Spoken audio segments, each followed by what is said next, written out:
కొన్ని టర్మినాలజీ మనకి తరచూ న్యూస్లో వస్తుంటాయి. ముఖ్యంగా సోషల్ ఇష్యూస్, ఎకనామిక్ ఇష్యూస్లో న్యూస్ పేపర్స్లో కానీ కరెంట్ అఫైర్స్లో కానీ కొంత టర్మినాలజీ మనం కనిపెడుతూ ఉంటాం అప్పుడప్పుడు.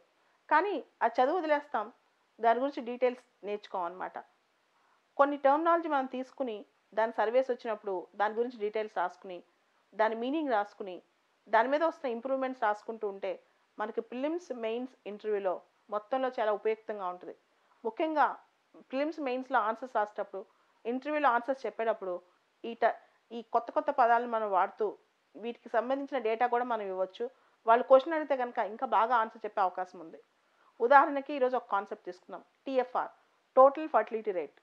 టీఎఫ్ఆర్ అనేది it indicates the average number of children expected to be born to a woman during her reproductive age 15 to 49. ఒక మహిళకి సగటున ఆవిడ రీప్రొడక్టివ్ ఏజ్లో ఎంతమంది పిల్లలు పుడతారనే దాన్ని టీఎఫ్ఆర్ అంటాం.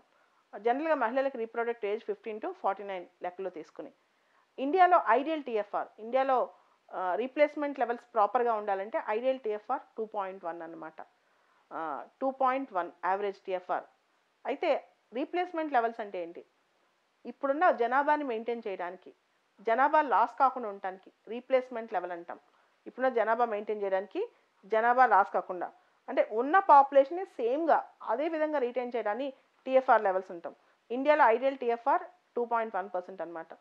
అయితే 2013 నుంచి 2016 వరకు మనకి 2.3% ఉంది టీఎఫ్ఆర్. 2017లో అది 2.2%కి తగ్గింది. ఇది మంచి శుభసూచకమే, టీఎఫ్ఆర్ 2.2% ఉండటం. అయితే రూరల్ ఇండియాలో టీఎఫ్ఆర్ ప్రాంతానికి మారుతూ ఉంటుంది. గ్రామీణ భారతం మనందరూ తెలుసు, ఇండియా చాలా పెద్ద దేశం, అన్ని చోట్ల ఒకటే టీఎఫ్ఆర్ ఉండదు. మనం చూస్తే కొన్ని ఏరియాస్లో టీఎఫ్ఆర్ ఎక్కువ ఉంటుంది, రూరల్ ఏరియాస్లో కొన్ని చోట్ల తక్కువ ఉంటుంది. ఉదాహరణకి ఢిల్లీలో, తమిళనాడులో రూరల్ టీఎఫ్ఆర్ 1.6% ఉంది. అదే బీహార్లో రూరల్ టీఎఫ్ఆర్ 3.3% ఉంది. బీహార్లో రూరల్ టీఎఫ్ఆర్ 3.3% ఉంటే ఢిల్లీలో తర్వాత తమిళనాడులో 1.6% ఉంది. అంటే టీఎఫ్ఆర్ అనేది గ్రామీణ భారతంలో కూడా ప్రాంతానికి మారుతుంది. అదేవిధంగా అర్బన్ ఏరియాస్ చూసుకుంటే అర్బన్ టీఎఫ్ఆర్లో కూడా వేరియేషన్స్ ఉన్నాయి. హిమాచల్ ప్రదేశ్లో అర్బన్ టీఎఫ్ఆర్, అర్బన్ ఏరియాస్లో టోటల్ ఫర్టిలిటీ రేట్ 1.1% ఉంటే యూపీ, బీహార్లో అది 2.4% ఉంది. అలానే నేషనల్ యావరేజ్ కన్నా తక్కువ టీఎఫ్ఆర్ ఉన్న స్టేట్స్ తమిళనాడు, వెస్ట్ బెంగాల్, జమ్మూ కాశ్మీర్, ఆంధ్రప్రదేశ్. ఈ 4 స్టేట్స్లో యావరేజ్ టీఎఫ్ఆర్ 1.6 ఉంది. ఈ మధ్య మీరు వినే ఉంటారు, 2 years బ్యాక్ చంద్రబాబు నాయుడు అందరూ పిల్లల్ని ఎక్కువ కనాలి అని చెప్పారు. ఎందుకంటే అక్కడ ఆంధ్రప్రదేశ్లో కూడా రీప్లేస్మెంట్ లెవెల్స్ తగ్గిపోతున్నాయి. అంటే పాపులేషన్ డిక్లైన్ అయ్యే భవిష్యత్తులో జనాభా తగ్గిపోయే అవకాశం ఉందండి. తర్వాత మనం చూస్తే కేరళ, కర్ణాటక, మహారాష్ట్ర, తెలంగాణలో 1.7 టీఎఫ్ఆర్ ఉంది. ఒరిస్సాలో 1.9% టీఎఫ్ఆర్ ఉంది.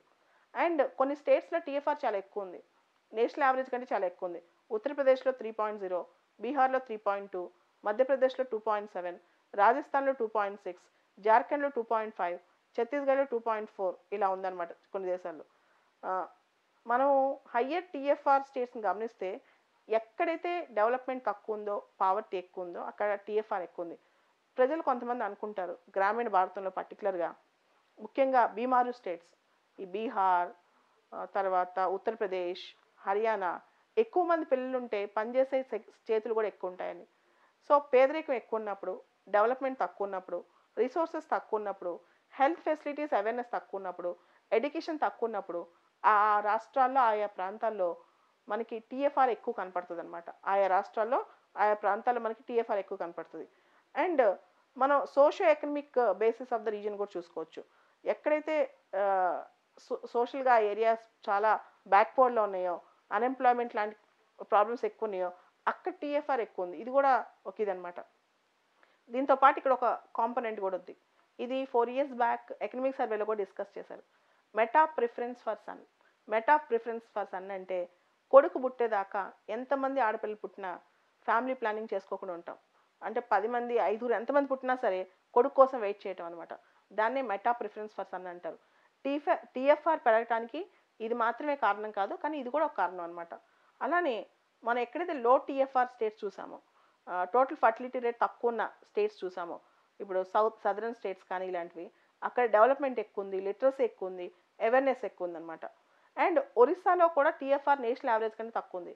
దానికి కారణం అక్కడ ట్రైబల్ పాపులేషన్ ఫీమేల్స్కి మేల్స్కి పెద్ద తేడా చూపించరు. మగపిల్లడు పుట్టేదాకా ఫ్యామిలీ ప్లానింగ్ చేసుకోకుండా ఉంటారు అనమాట. ఇది కూడా ఒక రీజన్. అయితే లాస్ట్ ఇయర్ శశికాంత్ అని ఒకసారి ఇంటర్వ్యూకి వెళ్ళారు. తన్ని ఇంటర్వ్యూలో ఒక మాట అడిగారనమాట, మన పాపులేషన్ పాలసీ ఎలా ఉండాలి అని. మన పాపులేషన్ పాలసీ ఎలా ఉండాలి అని. దానికి తను చెప్పిన ఆన్సర్ ఇప్పుడు నేను చెప్పిన డేటాలోంచి వస్తాయి. ఆన్సర్ ఏంటంటే, టీఎఫ్ఆర్ అనేది ఇండియా చాలా పెద్ద కంట్రీ కాబట్టి ఇండియా మొత్తం ఒకలాగా లేదు. ప్రాంత ప్రాంతానికి, రాష్ట్ర రాష్ట్రానికి చాలా తేడా ఉంది. కాబట్టి కొన్ని రాష్ట్రాల్లో ఉన్నదానికంటే తక్కువ టీఎఫ్ఆర్ ఉంది. ఉదాహరణకి ఆంధ్ర కానీ, వెస్ట్ బెంగాల్ కానీ. కొన్ని రాష్ట్రాల్లో కావాల్సిన దానికంటే ఎక్కువ ఉంది. ఉదాహరణకి ఉత్తరప్రదేశ్ కానీ, బీహార్ కానీ. సో ఇది రీజియన్ స్పెసిఫిక్ అప్రోచ్ పాటిస్తే బాగుంటుంది పాపులేషన్ పాలసీలో. దేశం మొత్తానికి ఒకటే రకమైన ఫ్యామిలీ ప్లానింగ్, ఒకటే రకమైన పాపులేషన్ పాలసీ కరెక్ట్ కాదని చెప్పి ఆయన చెప్పడం జరిగింది.